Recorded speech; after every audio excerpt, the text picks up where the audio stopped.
Hello everyone. So in this video we are going to discuss about determiners. In the last video also we have discussed about some determiners. तो इस video के अंदर भी हम किसके ऊपर discussion करेंगे? हम डिटर्मिनर्स के ऊपर डिस्कशन करेंगे. तो आज इस वीडियो में हम जिस डिटर्मिनर के बारे में सबसे पहले डिस्कशन करने वाले हैं वो है एक तो बाय और दूसरा है विद. तो बाय और विद में ऑफन कंफ्यूजन होता है, तो हम सेंटेंस के साथ देखेंगे कि कहाँ पर बाय यूज होगा और सेंटेंस में कहाँ पर आप क्या यूज करेंगे, विद यूज करेंगे. तो देखिए, बाय का मतलब अगर देखा जाए तो ये होता है के द्वारा. ठीक है, इसका मीनिंग होता है के द्वारा, सेंटेंस के अंदर बाय लिखा हुआ हो. और विद का मतलब होता है से. ठीक है, इसको और थोड़ा सा मैं इलैबोरेट करूं तो बाय सेंटेंस के अंदर यूज होगा डूअर के लिए. किसके लिए यूज होगा? डूअर के लिए, कर्ता. ठीक है, जो एक्शन कर रहा है. और विद सेंटेंस में यूज होगा, वो होगा किसके लिए? वो होगा किसी वेपन के लिए, किसी इंस्ट्रूमेंट के लिए, किसी टूल के लिए. ठीक है, जिससे कोई कार्य किया जा रहा है. अभी हम एग्जाम्पल से देखेंगे तो ये आपको और क्लियर होगा. तो देखिए एग्जाम्पल, जैसे मैंने आपके सामने लिखा, आई can not cut vegetable. I cannot cut vegetable by blunt knife. ठीक है, और देखिए, she was killed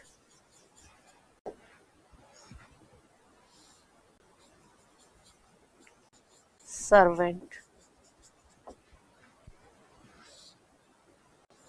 dagger.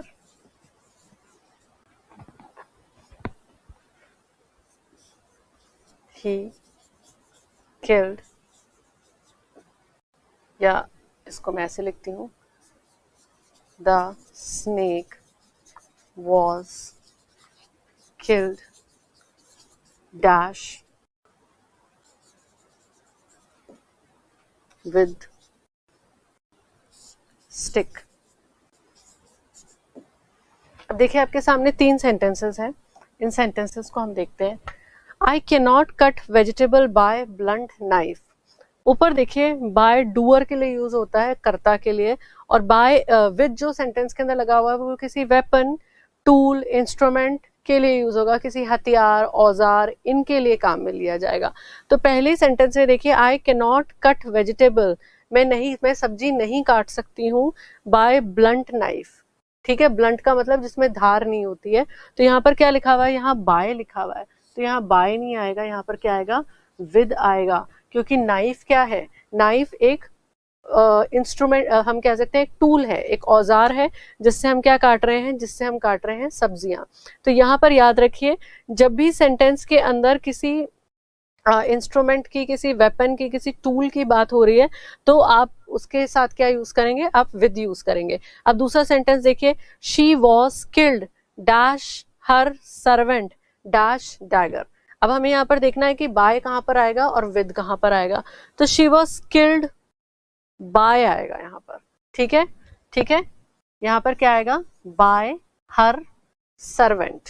तो शी वॉज किल्ड किसके द्वारा मारी गई? वो अपने सर्वेंट के द्वारा. She was killed by her servant. तो सर्वेंट कौन है? यहाँ पर डूअर है. ठीक है, मारने वाला कौन है? सर्वेंट है. तो उस डूअर के साथ, उस कर्ता के साथ हमने क्या लगाया? यहाँ पर बाय लगाया है. अब सर्वेंट ने उसको किससे मारा है? डैगर से, खंजर से मारा है. ठीक है, तो खंजर या कटार से मारा है, तो उसके लिए हम क्या यूज करेंगे? विद. क्योंकि डैगर क्या है? एक वेपन है, एक हथियार है. तो हथियार के लिए आ गया है विद. और जो डूअर है, जो करता है सेंटेंस के अंदर, उसके लिए क्या आएगा? बाय आएगा. तो बाय और विद के यूज से रिलेटेड जो कंफ्यूजन है वो अब आई होप आपका क्लियर हुआ है. और आपको अब ये चीज जो है इसका ध्यान रखना है कि बाय डूअर के साथ लगाएंगे और विद लगाएंगे वेपन, इंस्ट्रूमेंट या टूल के साथ. अगला सेंटेंस देखिए, the snake was killed him. Him आ रहा है, तो यहाँ पर सेंटेंस में क्या आएगा? विद नहीं आएगा, यहाँ पर क्या आएगा? बाय. क्योंकि डूअर कौन है? स्नेक को मारने वाला, सांप को मारने वाला कौन है? हिम है. तो हिम के पहले हम क्या लगाएंगे? बाय लगाएंगे. Is that clear? अब देखिए, इस हिम के आगे ठीक है। हम क्या देख रहे हैं सेंटेंस में कि लकड़ी के बारे में मेंशन किया हुआ है, लठ के बारे में मेंशन किया हुआ है। तो यहाँ क्या लिखा हुआ है, the snake was killed by him. तो यहाँ पर बाय स्टिक नहीं होगा, यहाँ पर क्या आएगा, विद स्टिक आएगा, क्योंकि उसने स्नेक को किससे मारा है, उसने स्नेक को मारा है डंडे से। ठीक है, तो आप समझ गए इस चीज को कि बाय कहाँ पर यूज होगा और विद कहाँ पर यूज होगा सेंटेंस के अंदर। ठीक है, तो इससे रिलेटेड जो है कंफ्यूजन अक्सर बना रहता है। अब हम आगे चलते हैं। अब हम बात करेंगे प्लेस के रिस्पेक्ट में इन कहाँ पर यूज होगा और एट कहाँ पर यूज होगा। जैसे हम कई बार शहरों का नाम सेंटेंस के अंदर देखते हैं, विलेज का नाम देखते हैं, लोकेलिटी का, कॉलोनी का, देश का। तो इन कहाँ पर यूज होगा, एट कहाँ पर यूज होगा, अब हम उसके बारे में बात करेंगे। तो देखिए, इनकी अगर मैं बात करूं तो इन जो है ये किसी बड़े स्थान के लिए यूज होता है। ठीक है, बड़े स्थान के लिए, बड़े स्थान के लिए क्या यूज करते हैं हम, इन यूज करते हैं। और एट सापेक्ष रूप से जो छोटा स्थान होता है। ठीक है, तो जो छोटा स्थान है उसके लिए हम क्या यूज करेंगे, छोटे स्थान के लिए हम यूज करेंगे एट। सापेक्ष रूप से रिलेटिवली जो स्मॉल है, छोटे स्थान के लिए आपका आ जाएगा सेंटेंस में क्या, एट। तो देखिए एग्जाम्पल से देखते हैं, आपको और अच्छे से क्लियर होगा। जैसे मैं सेंटेंस में लिखती हूं, I live dash C scheme. I live dash C scheme Jaipur. ठीक है, शी लिव्स इन दिल्ली। देखिए इजी इजी सेंटेंसेस है, बहुत इजी है ये। I live dash C scheme, तो सी स्कीम एक जयपुर के अंदर एक एरिया है। ठीक है, एक लोकेलिटी है। तो सी स्कीम देखें, अगर हम सापेक्ष रूप से कंपेयर करें तो कंपैरेटिवली सी स्कीम जो है जयपुर से तो छोटा है। तो मैंने यहाँ पर क्या लिखा है, छोटे स्थान के लिए हम यूज करते हैं एट। तो अब आप देखिए, I live at C scheme. ठीक है, I live in C scheme नहीं होगा, I live at C scheme. अगला सेंटेंस देखिए, I live dash C scheme, तो सी स्कीम एक छोटा स्थान है, at. I live at C scheme, और सी स्कीम के आगे जयपुर लिखा हुआ है तो यहाँ आएगा इन, क्योंकि जयपुर जो है वो एक शहर है। ठीक है, और शहर जो है एक बड़ा एरिया है, एक बड़ा क्षेत्र है। तो बड़े एरिया के लिए, शहरों के लिए हम क्या यूज करेंगे, इन यूज करेंगे। ठीक है, अगला सेंटेंस देखिए, शी लिव्स डैश दिल्ली, तो दिल्ली एक बड़ा शहर है, उसके आगे क्या आएगा, इन आएगा। तो ये चीज आपको ध्यान रखनी है। और अगर हम इसको सिंप्लीफाई करके देखें तो देखिए, आपके सेंटेंस में विलेज लिखा हुआ है, टाउन का नाम लिखा हुआ है, कॉलोनी का नाम लिखा हुआ है, इसके अलावा देखिए कोई लोकेलिटी का नाम लिखा हुआ है। तो इनके जब भी नाम आपके सेंटेंस में लिखे हुए हैं तो आप इसके आगे लगाएं एट। क्या लगाएंगे, एट, क्योंकि ये सापेक्ष रूप से रिलेटिवली गांव, टाउन, कॉलोनी और जो लोकेलिटी है ये छोटे एरियाज होते हैं। ठीक है, इसी तरह से आपके सेंटेंस के अंदर मान लीजिए सिटी का नाम लिखा हुआ है, डिस्ट्रिक्ट का नाम लिखा हुआ है, जिले का। ठीक है, स्टेट का नाम है, कंट्री का नाम है, कॉन्टिनेंट का नाम है। तो इनके जो नाम है इनके साथ आप क्या यूज करेंगे, इनके साथ आपको लगाना है इन। तो ये चीज आपको ध्यान रखनी है। ठीक है, तो इससे रिलेटेड थोड़ा सा कंफ्यूजन रहता है। अब देखिए इसमें एक और इम्पॉर्टेंट चीज है जो आपको ध्यान रखनी है। कुछ इम्पॉर्टेंट नोट देखिए, कई बार आपने देखा होगा कि सेंटेंस आपने ऐसे देखा होगा, I was born in a village, या सेंटेंस ऐसे भी हो सकता है, she lives in a town। अब आप सोच रहे होंगे कि अभी मैंने आपको बताया कि जो विलेज है वो एक रिलेटिवली छोटा एरिया है तो उसके साथ एट लगाना है। टाउन जो है एक छोटा एरिया है, उसके साथ भी एट लगाना है। तो यहाँ इन क्यों लगा दिया है, तो देखिए यहाँ पर ये जो गांव है या टाउन है, जैसे ये सेंटेंस है, I was born in a village, मैं एक गांव में पैदा हुआ था। तो यहाँ विलेज जो है वो कॉमन नाम के रूप में यूज हो रहा है। ठीक है, विलेज जो शब्द यहाँ पर प्रयोग किया गया है वो कॉमन नेम के रूप में किया गया है। She lives in a town, वो किसी टाउन में, कस्बे में रहती है। ठीक है, वो किसी एक कस्बे में रहती है, तो यहाँ पर टाउन जो है वो कॉमन नेम के रूप में यूज किया गया है। तो विलेज, टाउन, ये दोनों कैसे यूज हुए हैं? कॉमन नेम के रूप में। ठीक है, कॉमन नेम के रूप में यूज हुए हैं। तो कॉमन नेम के रूप में यूज हुए हैं तो हमने इनके साथ लगाया इन। ठीक है, तो ऐसी कंडीशन भी आपको सेंटेंस में देखने को मिल सकती है। तो आपको पढ़ के सेंटेंस के अंदर ये पता करना होगा क्या वहां पर टाउन, विलेज है, इनका जो नाम है वो कॉमन नेम की तरह यूज हो रहा है। अगर हो रहा है तो फिर आप उसके साथ इन लगा सकते हैं। इसके अलावा देखिए एक और इम्पॉर्टेंट कंडीशन, देखिए जैसे मैं सेंटेंस लिखती हूं, I stayed at Moscow on my way to London. एक और सेंटेंस देखते हैं हम,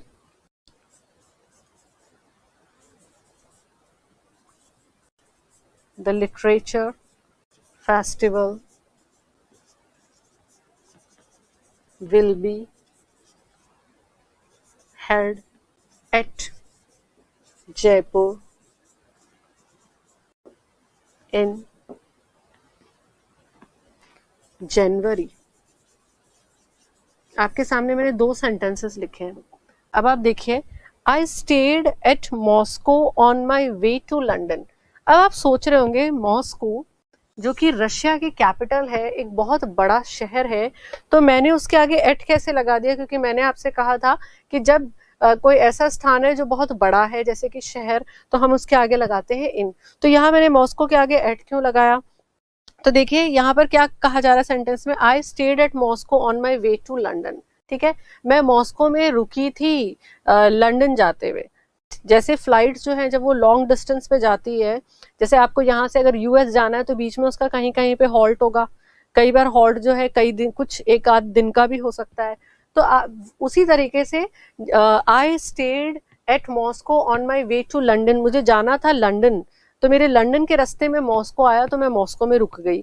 तो कहने का मतलब ये है कि जब टेम्पररी, ठीक है, अस्थायी रूप से हम कहीं पर रुकते हैं थोड़े से समय के लिए, तब वहां पर हम शहर के आगे भी क्या लगा सकते हैं? एट लगा सकते हैं। ठीक है, अब दूसरा सेंटेंस देखिए, the literature festival will be held at Jaipur in January. Sentence देखिए, the literature festival will be held at Jaipur in January. अब आपको लग रहा होगा जयपुर एक शहर है और जयपुर शहर के आगे एट कैसे लग गया? तो देखिए यहाँ पर क्या हो रहा है, बात हो रही है किसी इवेंट की, और वो इवेंट कैसा है? टेम्पररी, हमेशा तो नहीं होता है। जयपुर जो लिटरेचर फेस्ट है, जो लिटरेचर फेस्ट है वो थोड़े समय के लिए होता है, शॉर्ट अवधि के लिए होता है। तो जब थोड़े समय के लिए कोई चीज कहीं पर की जाती है तो वहां पर भी आप बड़े स्थान के लिए आगे एट लगा सकते हैं। ठीक है, तो उन दोनों सेंटेंस में आपने देखा मॉस्को एक बड़ा शहर है, जयपुर एक बड़ा शहर है, और दोनों के आगे क्या लगा दिया गया है? एट लगा दिया गया है।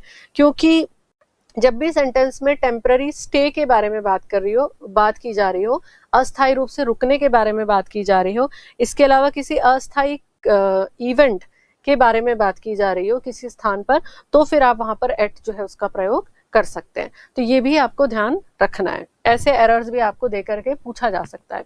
अब देखिए इसके बाद हम बात करेंगे बिफोर के बारे में और देखेंगे इन फ्रंट ऑफ को भी। तो हम बिफोर और इन फ्रंट ऑफ के बारे में अब बात करेंगे। तो बिफोर का मतलब क्या है? तो देखिए मीनिंग अगर देखें तो पहले, ठीक है, या समक्ष, पहले या समक्ष। सेंटेंस के अंदर जब भी आपको लिखना है तो आप क्या यूज करेंगे? बिफोर यूज करेंगे। इन फ्रंट ऑफ, सामने, ठीक सामने के लिए आप यूज करते हैं इन फ्रंट ऑफ। फ्रंट सामने, in front of. In front of me there is a camera, मेरे ठीक सामने क्या है? एक कैमरा है। ठीक है, अभी हम और एग्जांपल से देखते हैं, फिर आपको और अच्छे से समझ में आएगा ये। तो देखिए बिफोर का देखते हैं पहले एग्जांपल। जैसे मैंने लिखा आई केम बिफोर यू। दूसरा sentence, he was produced before the court. He was produced before the court.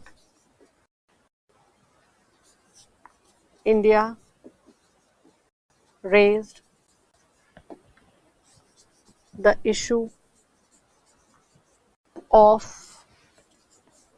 LAC before the UN. देखिए इन सेंटेंसेस को, आई केम बिफोर यू, मैं तुमसे पहले आई हूँ, ठीक है, आई केम बिफोर यू, मैं तुमसे पहले आई थी, आई केम बिफोर यू। तो यहाँ पर बिफोर का मतलब क्या है, पहले, ठीक है, आप किसी से पहले कहीं पर पहुंच गए हो, शी केम बिफोर यू, तो ये इसका मतलब यहाँ पर बिफोर का क्या है, पहले, किसी से पहले आप आ गए हो, ठीक है। तो समय के अंदर, समय में बात की जा रही है, किसी से पहले आप कहीं पर पहुंच गए हो, तो उसके लिए भी हम क्या यूज करेंगे, बिफोर यूज करेंगे। फिर देखिए he was produced before the court, अब यहाँ पर जो बिफोर है इसका मतलब है समक्ष, ठीक है, उसे कोर्ट के समक्ष उपस्थित किया गया, ठीक है, उसे कोर्ट के समक्ष लाया गया। He was produced before the court, तो यहाँ पर बिफोर जो इसका मीनिंग क्या है, समक्ष। अब देखिए India raise the issue of LAC, line of actual control, India China के बीच में, बिफोर द UN, तो इंडिया जो है उसने ये मुद्दा जो है ये उठाया, किसका मुद्दा, LAC का, किसके समक्ष, UN के समक्ष। तो बिफोर जो है उसका मीनिंग पहले भी होता है, और बिफोर का मतलब क्या होता है, बिफोर का मीनिंग समक्ष उठाना भी है, ठीक है, किसी मुद्दे को, किसी इशू को किसी के समक्ष रखने को भी हम क्या कहते हैं, बिफोर कहते हैं। अब देखिए इन front of, in front of और बिफोर एक जैसे लगते हैं, लेकिन दोनों के अंदर क्या है, डिफरेंस है। जैसे इन फ्रंट ऑफ का मतलब है ठीक सामने, ठीक है, सामने का मतलब है यहाँ पर इन फ्रंट ऑफ से पोजीशन, पोजीशन के बारे में बात की जा रही है, ठीक है। तो देखिए अब यहाँ पर इन फ्रंट ऑफ का एग्जाम्पल हम देखते हैं, he jumped in front of the train. दूसरा सेंटेंस देखिए, don't park your car in front of my gate. देखिए तो देखिए इन फ्रंट ऑफ को हम किस लिए यूज कर रहे हैं, पोजीशन के बारे में बता रहा है, और पोजीशन कैसी है, ठीक सामने। कोई चीज आपके ठीक सामने है तो आप उसके लिए क्या यूज करोगे, कोई चीज ठीक सामने है किसी चीज के, तो हम यूज करेंगे इन फ्रंट ऑफ। जैसे he jumped in front of the train, ठीक है, या ये सेंटेंस ऐसे भी हो सकता है, he jumped in front of the running train, चलती हुई ट्रेन के ठीक सामने वो कूद गया, ठीक है, सुसाइड करने की कोशिश करते हैं लोग इस तरीके से। तो इन फ्रंट ऑफ का मतलब क्या है, ट्रेन के ठीक सामने।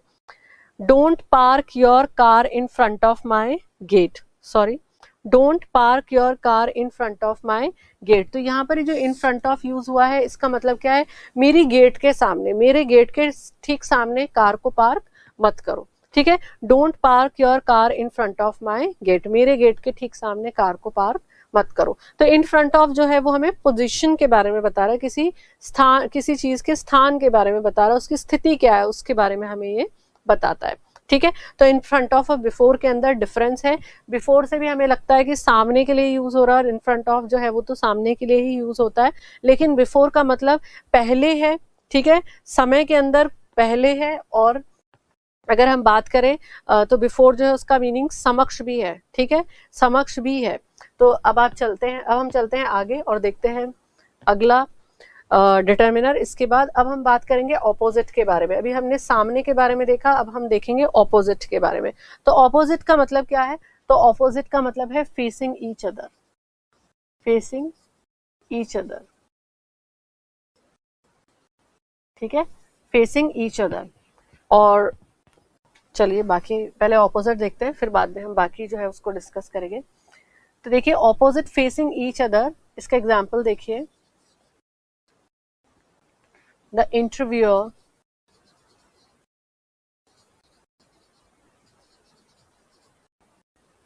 interviewer sat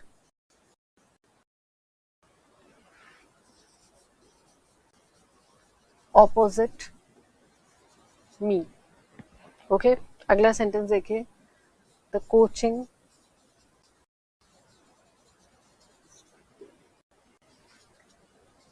is opposite the bank। ठीक है, अब देखिए ऑपोजिट का एग्जाम्पल जो हमने यहाँ पे सेंटेंस लिखा है उसको देखते हैं। द इंटरव्यूअर सेट ऑपोजिट मी। अब जैसे इंटरव्यूअर कौन है? जो साक्षात्कार ले रहा है, वो बिल्कुल आपके सामने बैठा है। सामने बैठा है, कैसे बैठा है? पीठ करके नहीं बैठा है, उसका चेहरा भी आपके फेस के सामने, एकदम आमने सामने। तो दो चीजें जब एक दूसरे के ठीक आमने सामने होती है, बिल्कुल इस तरीके से, तो उसके लिए हम क्या शब्द यूज करते हैं? ऑपोजिट यूज करते हैं। ठीक है, उसी तरीके से अगला सेंटेंस देखिए, the coaching is opposite the bank. इसका मतलब कोचिंग का गेट और बैंक का गेट बिल्कुल इस तरीके से आमने सामने, और दोनों बिल्डिंग एक दूसरे के आमने सामने है। तो ऑपोजिट का मतलब क्या है? ऑपोजिट का मतलब है ठीक सामने।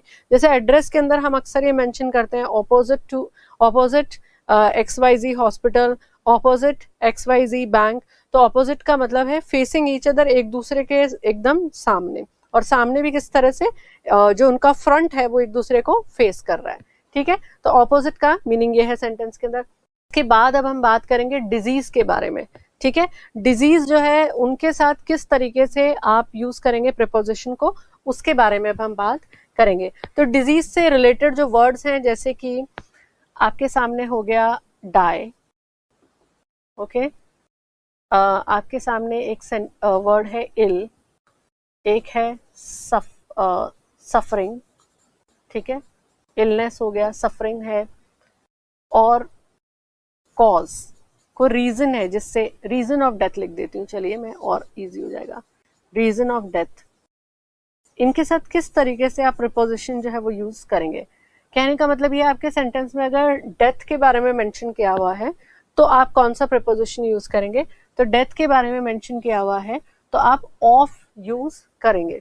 ठीक है, जब किसी व्यक्ति की किसी बीमारी से मृत्यु हो जाती है, तो हम जब उसके डेथ के बारे में मेंशन कर रहे हैं बीमारी के साथ, तो हम उसमें क्या यूज करेंगे? हम ऑफ यूज करेंगे।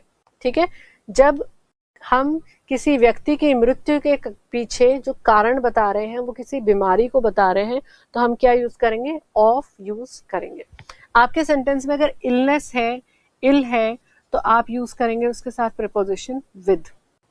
आपके सामने जो सेंटेंस है उसमें अगर सफरिंग लिखा हुआ है, ठीक है, सफरिंग लिखा हुआ है, तो आप यूज करेंगे फ्रॉम। और रीजन ऑफ डेथ मेंशन किया गया है, बीमारी नहीं है। ठीक है, डेथ के पीछे कई सारे कारण हो सकते हैं, जैसे किसी को कोई घाव हो गया है उससे उसकी डेथ है, तो घाव कोई बीमारी नहीं है। ठीक है, किसी को फूड पॉइजनिंग हो गई है, तो फूड पॉइजनिंग से डेथ होना भी कोई बीमारी से मरना नहीं है। तो जब इस तरीके से डेथ होगी तो आप उसके साथ मेंशन करेंगे क्या? ऑफ। ठीक है, तो ये चीज आपको ध्यान रखनी है। ठीक है, ऑफ नहीं, सॉरी, यहां पर यूज करेंगे आप फ्रॉम। ऑफ नहीं यूज होगा, यहां पर यूज होगा from.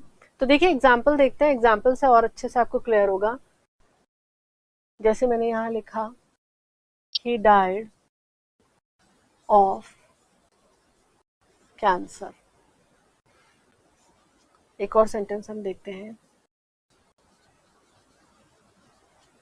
he was severely ill with cold। he is suffering from fever।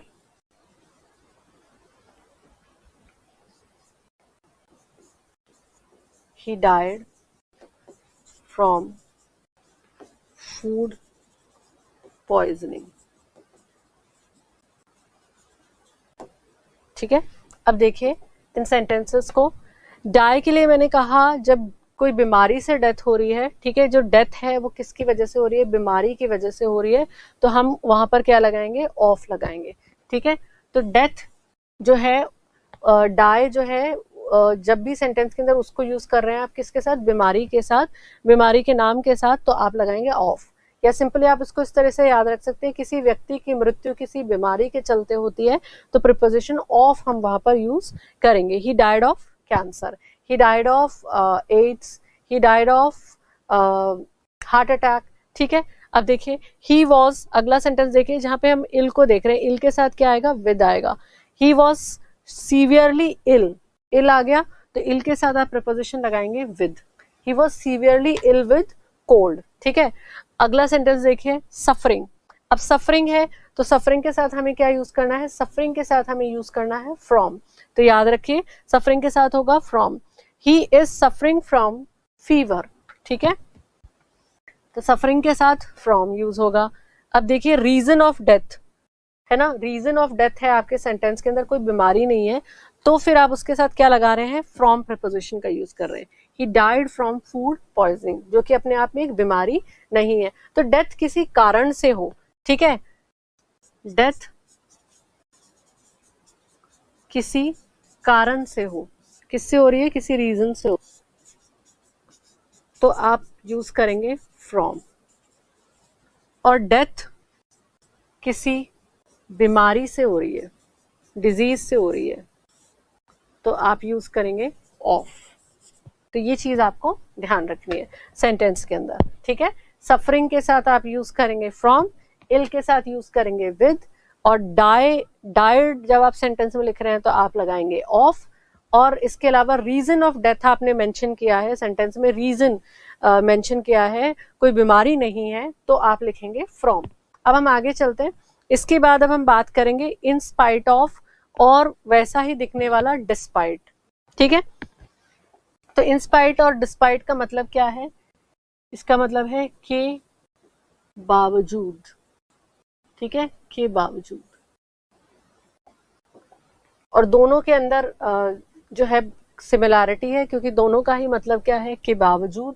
अब इनसे संबंधित एरर आपको दिया जा सकता है, वो एरर्स क्या हो सकते हैं वो भी हम देखेंगे। पहले एग्जाम्पल देखते हैं, इन स्पाइट ऑफ। अब इन स्पाइट ऑफ का एग्जाम्पल हम देखते हैं, देखिए जैसे मैंने लिखा, he got ticket to contest election in spite of his criminal record. He didn't pass in spite of hard work.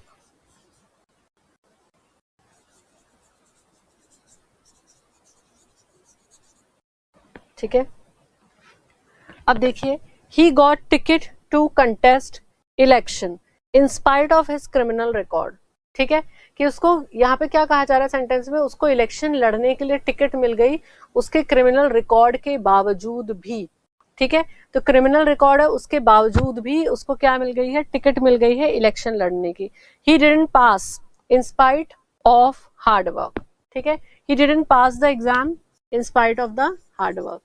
ऐसे भी कर सकते हैं सेंटेंस को, he didn't pass the exam in spite of hard work, कि वो जो है वो एग्जाम में पास नहीं हुआ कड़ी मेहनत के बावजूद भी, ठीक है। तो इन स्पाइट ऑफ और डिस्पाइट ऑफ में कोई डिफरेंस नहीं है, तो फिर क्यों हम इसके बारे में देख रहे हैं, और क्या इससे संबंधित एरर आपसे दिए जा सकते हैं जो आपको ठीक करने होंगे। तो देखिए डिस्पाइट का हम देखते हैं, despite being rich, he is not happy. अब देखिए डिस्पाइट बीइंग रिच, ठीक है, अमीर होने के बावजूद भी वो खुश नहीं है। अब यहाँ पर एरर क्या होता है, जैसे इन स्पाइट ऑफ, हमें लगता है इन स्पाइट ऑफ और डिस्पाइट ऑफ का मीनिंग सेम है बावजूद, तो सेंटेंस में एरर ऐसे हो सकते हैं, despite of being rich, he is not happy. अब आप देखिए इसमें एरर क्या है, तो इसमें एरर है ये ऑफ। तो आपको याद रखना है कि डिस्पाइट के साथ क्या नहीं यूज होगा, ऑफ नहीं यूज होगा। डिस्पाइट के साथ ऑफ यूज नहीं होता है। तो ये इस तरीके के एरर्स दिए जाते हैं, यूज नहीं होता है। तो ये चीज आपको ध्यान रखने की, डिस्पाइट और इंस्पाइट ऑफ का मीनिंग सेम है, लेकिन डिस्पाइट के अंदर ऑफ नहीं आएगा। ठीक है, तो ये आपको सेंटेंस के अंदर ध्यान रखना है। अब हम आगे चलते हैं, in spite of, despite. In spite of और डिस्पाइट ऑफ के बाद अगला प्रीपोजिशन देखते हैं। तो अगला है बाय, एंड बाय के अलावा हम देखेंगे टिल अंटिल। तो ये हम किसके रिस्पेक्ट में बात करेंगे, हम टाइम के रिस्पेक्ट के अंदर ये देखेंगे कि बाय और टिल और अंटिल कहाँ पर यूज होता है। तो देखिए बाय जो है वो सेंटेंस में एंड पॉइंट ऑफ टाइम बताता है। ठीक है, एंड पॉइंट ऑफ टाइम बताता है। ठीक है, और ये जो टिल अंटिल है ये क्या बताता है, पॉइंट ऑफ टाइम। अब इसका मतलब क्या है, एग्जाम्पल से ही आपको और अच्छे से क्लियर होगा। तो टिल अंटिल तो आपको बता रहा है पॉइंट ऑफ टाइम, और जो बाय है वो आपको बता रहा है एंड पॉइंट ऑफ टाइम। तो हम बाय सेंटेंस में जब यूज कर रहे हैं टाइम के रिस्पेक्ट में, तो उसका मतलब होता है किसी समय तक, उसके बाद नहीं। और टिल और अंटिल जब हम यूज कर रहे हैं तो इसका मतलब है एक पर्टिकुलर टाइम। ठीक है, टाइम, एक पर्टिकुलर टाइम के लिए आप बात कर रहे हैं। तो आप थोड़ा एग्जाम्पल देखेंगे तो आपको और अच्छे समझ में आएगा। देखिए जैसे मैंने यहाँ पर लिखा, please return these books by Friday। और देखिए एग्जाम्पल,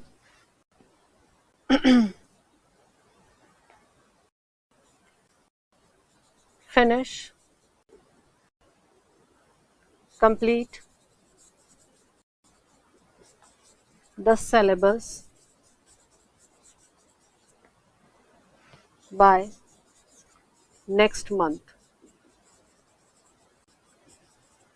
अब दोनों सेंटेंस को आप देखिए, please return these books by Friday. अब यहाँ पर ये जो बाय यूज हो रहा है इसका मतलब क्या है, इसका मतलब है कि आपको फ्राइडे तक जो किताबें हैं वो वापस देनी है, फ्राइडे के बाद नहीं। ठीक है, तो एंड पॉइंट ऑफ टाइम क्या है, जब तक आप किताब अपने पास रख सकते हो और आपको उस समय तक वापस लौटानी है। ठीक है, तो फ्राइडे तक बुक आपके पास रह सकती है और फ्राइडे तक वो आपको क्या करनी है, लौटानी है। तो आप फ्राइडे के पहले भी लौटा सकते हो, लेकिन फ्राइडे जो है वो लास्ट डे है। तो हम यहाँ पर किसके बारे में बात कर रहे हैं, एंड पॉइंट ऑफ टाइम के बारे में, और उसके लिए हमने क्या यूज किया है, बाय। तो जब बाय आ गया है आपके सेंटेंस में, तो by end point of time के बारे में बता रहा है कि आपको उस समय तक जो है वो काम करना है। जैसे इस सेंटेंस में वो बुक के लिए कहा गया है तो फ्राइडे तक बुक रिटर्न करनी है, it means not after Friday. इसका मतलब है फ्राइडे के बाद नहीं। अगला सेंटेंस देखिए, complete the syllabus by next month. ठीक है, कि जो सिलेबस है उसको कंप्लीट करिए, कब तक, अगले महीने तक, मतलब अगले महीने तक वो खत्म हो जाना चाहिए, अगले महीने के बाद नहीं। तो जब भी हम एंड पॉइंट ऑफ टाइम का यूज कर रहे हैं तो वहां पर हम क्या लगाते हैं, बाय। ठीक है, अब देखिए टिल और अंटिल को हम देखते हैं। तो टिल और अंटिल जो है इसके बारे में देखते हैं। तो देखिए जैसे सेंटेंस में हम लिखते हैं, I will be busy till 7:30। ठीक है, और देखिए द गवर्नमेंट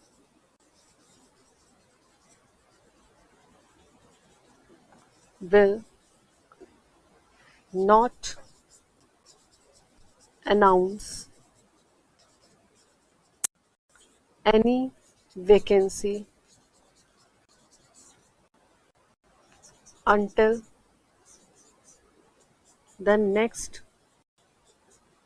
the election कर देते हैं, until the election। अब देखिए आप,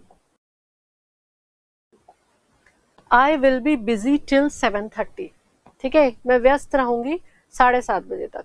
ठीक है, तो आप वहां पे एक पॉइंट ऑफ टाइम, एक समय जो है उसके बारे में बता रहे हैं कि इस समय तक I will be busy till 7:30। तो किसी पॉइंट ऑफ टाइम को जब आप रेफर कर रहे हैं तो आप क्या यूज करेंगे, आप यूज करेंगे टिल। ठीक है, टिल और अंटिल में कोई डिफरेंस नहीं है। अंटिल जो है वो फॉर्मल है और टिल जो है वो थोड़ा इनफॉर्मल है। इतना ही फर्क है, ठीक है। I will be busy till 7:30, मैं 7:30 बजे तक बिजी रहूंगी, ठीक है। अगला सेंटेंस देखिए, the government will not announce any vacancy until the election. तो यहाँ पर क्या लिखा है हमने, जो सरकार है वो कोई वैकेंसी जो है उसका अनाउंसमेंट नहीं करेगी। कब तक नहीं करेगी? इलेक्शन तक, क्योंकि ऐसा होता है ना, जब इलेक्शन आने वाला होता है, इलेक्शन ईयर के अंदर काफी सारी जो वैकेंसीज हैं वो अनाउंस होती हैं, तो वही चीज है, the government will not announce any vacancy until the election. तो यहाँ जो अंटिल है वो क्या बता रहा है? इलेक्शन तक, ठीक है। जब तक इलेक्शन का टाइम नहीं आएगा तब तक नहीं करेगी। तो ये पॉइंट ऑफ टाइम के बारे में बता रहा है, टिल और अंटिल। अब गौर करने की बात यहाँ पर एक ये है कि अंटिल जनरली आप नेगेटिव सेंस के अंदर जब बोल रहे हो ना किसी भी कार्य के लिए कि ये तब तक नहीं होगा, ठीक है, तो आप क्या यूज करते हैं? आप अंटिल यूज करते हैं। आप इसका एक और एग्जाम्पल देखिए, जैसे मैंने लिखा, we can not eat until the guest arrives, ठीक है। अब यहां पर भी until है, we cannot eat until the guest arrives, जब तक गेस्ट नहीं आते हम तब तक नहीं खा सकते हैं। तो यहां पर भी पॉइंट ऑफ टाइम को रेफर कर रहा है, जब तक गेस्ट नहीं आते हैं, ठीक है। तो जब तक इलेक्शन नहीं होगा तब तक गवर्नमेंट वैकेंसी अनाउंस नहीं करेगी, और मैं बिजी हूं कब तक? 7:30 तक। तो किसी पॉइंट ऑफ टाइम के लिए आप यूज करेंगे टिल या अंटिल। आई होप ये चीज आपको क्लियर हो गई। तो अंटिल, टिल जो है इसके बारे में आपको ध्यान रखना है, और यूजुअली टिल की जगह अंटिल जो है वो राइटिंग में ज्यादा यूज होता है, क्योंकि ये फॉर्मल है, ज्यादा फॉर्मल है। टिल जो है वो इनफॉर्मल है, और जो बाय है वो आपको एंड पॉइंट ऑफ टाइम के बारे में बता रहा है। सेंटेंस में इसको तब यूज करेंगे किसी भी वर्क के लिए, किसी भी चीज के लिए आप यूज कर रहे हैं तो, कि जो समय आप बता रहे हो उसके बाद नहीं होना है, उससे पहले वो काम हो जाना चाहिए, या उस समय तक हो जाना चाहिए। आई होप ये आपको समझ में आया। अब हम आगे चलते हैं। अब हम देखेंगे मीन्स ऑफ ट्रांसपोर्ट के अंदर जो बाय है, इन है, ऑन है, इनका यूज कैसे होता है।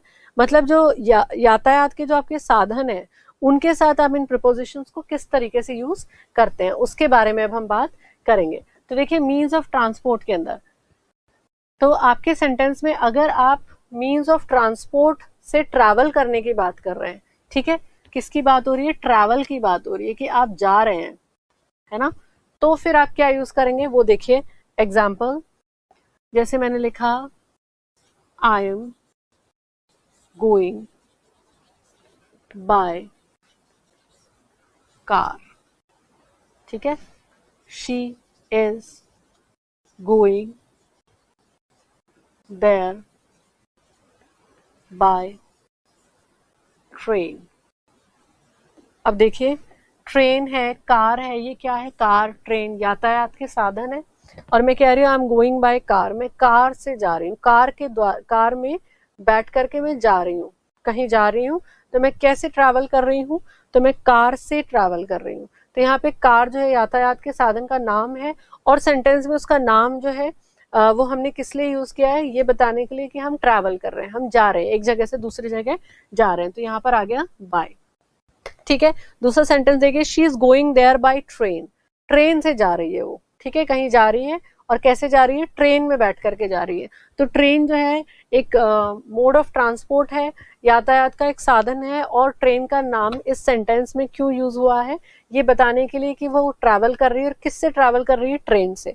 तो जब भी यातायात के साधनों का नाम ट्रैवल सेंटेंस में ट्रैवल के बारे में बता रहा है और ट्रैवल के साथ यूज किया गया है, तो आप उसके साथ यूज करेंगे बाय। अब देखिए, यही जो मोड ऑफ ट्रांसपोर्ट्स हैं उनके बारे में हम देखते हैं। जैसे ये मोड्स ऑफ ट्रांसपोर्ट हैं, मोड्स ऑफ ट्रांसपोर्ट सेंटेंस के अंदर, पर वो ट्रैवल के बारे में नहीं बता रहे हैं, है ना। तो आप क्या यूज करेंगे? एग्जाम्पल देखिए, जैसे मैं लिखती हूँ, sorry, she was sitting in the car, ठीक है। अगला सेंटेंस देखिए, I have seen her in the train। अब इस सेंटेंस में भी वही कार है, वही ट्रेन है, लेकिन सेंटेंस क्या है? She was sitting in the car, वो कार में बैठी थी। अब कार का वर्ड का यूज यहाँ पर ट्रैवल के लिए नहीं किया गया है, बताया जा रहा है कार थी और उसके अंदर वो बैठी थी, तो कार यहाँ पर यूज हुआ है इस तरीके से। ट्रैवल के बारे में नहीं बता रहा है, यातायात के बारे में नहीं बता रहा है, यातायात के साधन का नाम है, पर सेंटेंस में हम ट्रैवलिंग से रिलेटेड बात नहीं कर रहे हैं, तो यहाँ पर इन आएगा। तो ये चीज आपको ध्यान रखनी है। I have seen her in the train, मैंने उसे ट्रेन में देखा था। ठीक है, तो ट्रेन जो है वो भी क्या है, मोड ऑफ ट्रांसपोर्ट है, लेकिन ट्रेन का नाम हमने यहाँ पर मोड ऑफ ट्रांसपोर्ट के संबंध में यूज नहीं किया है। कहने का मतलब ये है यातायात के लिए नहीं यूज किया है, हमने किसी और रेस्पेक्ट में यूज किया है कि आपने किसी को देखा ट्रेन में। आई हैव सीन हर, मैंने उसे देखा ट्रेन में। ठीक है, तो यहाँ पर हमने इसके साथ क्या लगा दिया, इन लगा दिया। तो ये चीज आपको ध्यान रखनी है। अब इसके अलावा देखिए बाय इन के बारे में हमने बात कर ली, ऑन जो है उसको अब हम देखते हैं कि ऑन जो है वो कब यूज होगा। तो देखिए आपके सेंटेंस के अंदर टू व्हीलर्स का यूज हो रहा है। ठीक है, दो पहिया वाहन, जैसे आपकी बाइक हो गई, आपकी साइकिल हो गई। आपके सेंटेंस के अंदर एनिमल्स, घोड़े, ठीक है, हाथी, ऊंट, इनका नाम यूज हो रहा है। आपके सेंटेंस के अंदर बात हो रही है पैदल चलने की, फुट। ठीक है, पैदल चलने की बात हो रही है, तो फिर आप क्या यूज करेंगे, आप ऑन यूज करेंगे। जैसे देखिए he is going on bike. Okay, he is going on bike. I go to coaching on foot. अब देखिए सेंटेंस के अंदर क्या लिखा हुआ है, बाइक लिखा हुआ है, तो बाइक के अंदर बैठ के नहीं जाया जा सकता, बाइक के ऊपर बैठ के जाया जा सकता है। So he is going on bike. तो याद रखना यातायात का जो साधन है अगर वो टू व्हीलर है तो ऑन आ जाएगा। I go to coaching on foot. ठीक है, मैं पैदल कोचिंग जाता हूँ। I go to coaching on foot. ठीक है, तो पैदल जाने की बात हो रही है तो आप ऑन यूज करेंगे। गाड़ी के अंदर बैठे हैं, ट्रेन में बैठे हैं, प्लेन में बैठे हैं और ट्रैवल करने के बारे में सेंटेंस में बात नहीं हो रही है तो इन आ जाएगा। और आप ट्रैवल कर रहे हैं कार से, ट्रेन से, ट्रक से, बस से, प्लेन से, तो आप यूज करेंगे क्या, बाय। ठीक है, तो ये चीज आपको ध्यान रखनी है। अब इसके बाद हम देखेंगे वन वर्ड सब्स्टिट्यूशंस। ठीक है, तो अब हम वन वर्ड सब्स्टिट्यूशंस देखेंगे। देखिए पहला जो वन वर्ड सब्स्टिट्यूशन है वो क्या है, bitter and violent attack in words और राइटिंग। ठीक है, तो शब्दों के द्वारा, ठीक है, बहुत ही कड़वे शब्दों का प्रयोग करना, बहुत ही आक्रामक हिंसक शब्दों का प्रयोग करके किसी पर अटैक करना। कैसे अटैक करना, शब्दों से। आपने किसी के बारे में बहुत बुरा बुरा लिखा है, मैसेज लिख दिया है किसी को। कई बार हम देखते हैं जो पॉलिटिकल फिगर्स होते हैं उनके बारे में न्यूज़पेपर्स में बहुत ही कटु शब्द जो है उनका प्रयोग होता है। तो इस तरीके की जो निंदा की जाती है लिख करके या बोल करके, इस तरीके का जो अटैक किया जाता है उसको क्या बोलते हैं, तो उसको बोलते हैं डायाट्राइब। क्या बोलते हैं, डायाट्राइब। ठीक है, तो जो कटु निंदा है शब्दों में, शब्दों के द्वारा या लिखित रूप में, उसको हम बोलते हैं डायाट्राइब। अब देखिए government carried on by an absolute ruler. ठीक है, तो ऐसी सरकार जिसको एक व्यक्ति चला रहा है और सिर्फ वो ही सारे डिसीजंस लेता है, उसी के पास सारा पावर है और लोगों की नहीं सुनी जाती है, या वो अकेला ही जो शासन है उसको चलाता है, तो ऐसी इस सरकार को हम क्या कहते हैं, डिक्टेटरशिप। क्या कहते हैं, डिक्टेटरशिप। तो ये भी याद रखिए। फिर देखिए difference between two things that should be same. ठीक है, दो ऐसी चीजें जिनको सेम होना चाहिए पर उनमें अंतर आ जाए, तो उसके लिए क्या वर्ड यूज होगा, तो उसके लिए वर्ड यूज होगा डिस्क्रिपेंसी। डिस्क्रिपेंसी। ठीक है, डिस्क्रिपेंसी, डिफरेंस है, अंतर है। जैसे मान लीजिए आप ऑनलाइन अपना रिजल्ट देखते हैं तो उसमें आपके मार्क्स जो भी दे रखे हैं वो आपकी जो मार्कशीट आई है उससे अलग है, तो हम कह सकते हैं कि रिजल्ट के अंदर क्या है, डिस्क्रिपेंसी है। क्योंकि मार्कशीट में वही मार्क्स होने चाहिए जो आप ऑनलाइन देख रहे हो, पर मार्कशीट में अलग नंबर है, ऑनलाइन अलग नंबर है, तो वहां पर हम क्या कहेंगे, डिस्क्रिपेंसी है ये।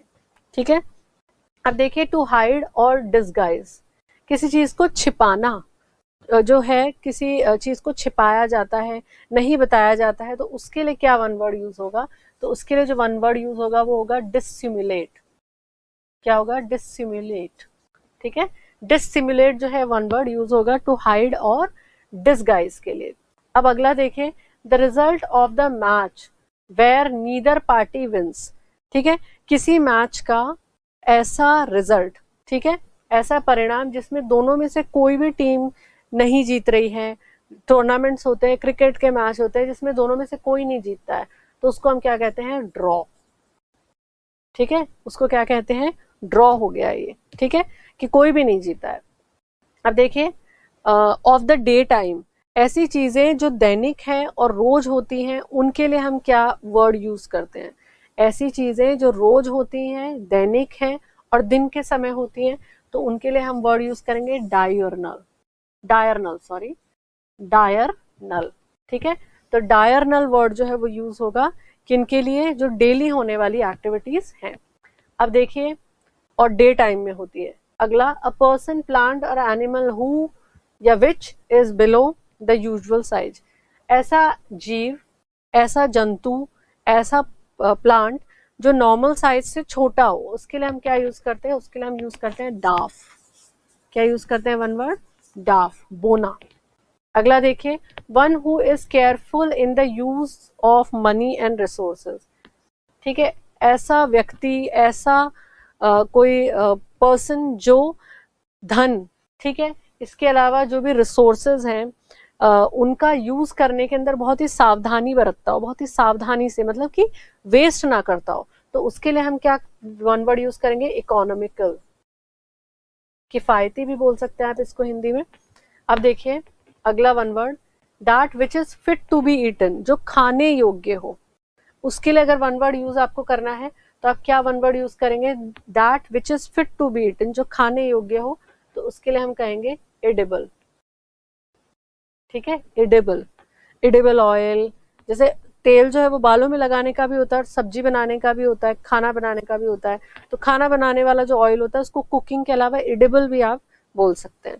ठीक है, कोई चीज है पेड़ पर लगी हुई, अब जरूरी नहीं है ना पेड़ पे लगी हुई सारी चीजें खाने योग्य हो, तो जो खाने योग्य जो भी चीजें हैं पेड़ की, उनके लिए हम क्या कहेंगे? एडिबल। अगला देखिए, a sudden serious situation requiring immediate action. ठीक है, ऐसी कोई स्थिति बन गई है जिस पर तुरंत एक्शन लेने की जरूरत है, तो ऐसी स्थिति को हम क्या कहते हैं? ऐसी स्थिति को हम कहते हैं हिंदी में आपातकाल और इंग्लिश में इमरजेंसी। तो पॉलिटी वाला ही इमरजेंसी नहीं होता है, मेडिकल इमरजेंसी भी होती है ना। कई बार पेशेंट की स्थिति इतनी खराब हो जाती है कि डॉक्टर्स को तुरंत एक्शन लेने की, तुरंत उसको आईसीयू में लेने की, या जो भी इक्विपमेंट्स का यूज होता है उनको यूज करने की जरूरत है, तो हम उसको मेडिकल इमरजेंसी बोल सकते हैं। ठीक है, कई बार आर्थिक इमरजेंसी भी हो सकती है। तो ऐसी जो स्थिति है, ऐसी जो सिचुएशन है जिसमें आपको तुरंत एक्शन लेने की जरूरत पड़ रही है, उसके लिए हम शब्द यूज करते हैं emergency. Okay, thank you so much.